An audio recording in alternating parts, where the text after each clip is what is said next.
Baik, di sini saya akan menjelaskan materi tentang pengembangan SDM.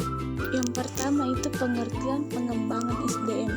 Pengembangan SDM adalah proses untuk meningkatkan kemampuan karyawan, baik lewat pendidikan, pelatihan, maupun pengalaman kerja.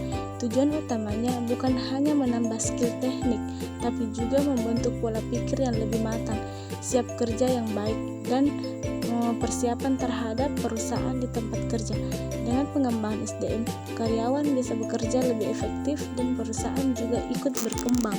Tujuan pengembangan SDM yang pertama, meningkatkan kualitas dan produktivitas kerja. Yang kedua, membantu karyawan beradaptasi dengan teknologi dan perusahaan pasar.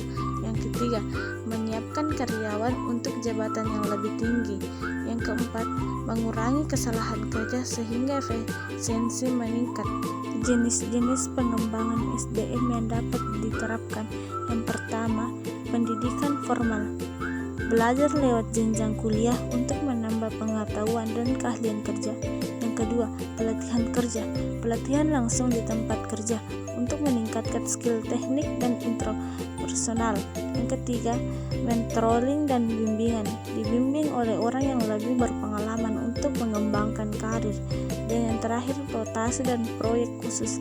Pindah tugas atau ikut proyek tertentu untuk menambah pengalaman dan wawasan kerja.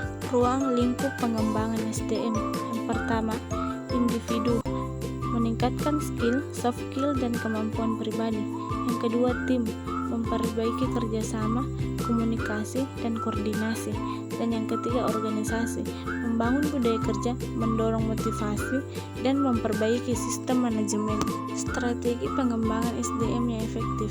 Yang pertama, analisis organisasi, memahami visi, misi, dan rencana perusahaan untuk tahu bagaimana yang butuh dukungan SDM. Yang kedua, analisis job desk, memiliki tugas dan kualifikasi setiap posisi supaya jenis peran yang dibutuhkan. Yang ketiga, kebutuhan tenaga kerja, menentukan berapa orang yang perlu berdasarkan bebas kerja, produktivitas, dan kondisi perusahaan. Yang keempat, evaluasi kompetensi, mengecek skill dan kemampuan yang dibutuhkan, lalu melihat apakah SDM yang ada sudah cocok atau belum. SDM yang pertama, resistensi karyawan terhadap perusahaan. Yang kedua, keterbatasan anggaran training. Yang ketiga, tidak semua pelatihan langsung berdampak pada performa. Yang keempat, tidak cocokkan antara pelatihan dan kebutuhan pekerjaan. Adapun kesimpulannya yaitu pengembangan SDM adalah proses untuk meningkatkan kemampuan dan kualitas karyawan melalui pendidikan, pelatihan, mentoring, dan pengalaman kerja.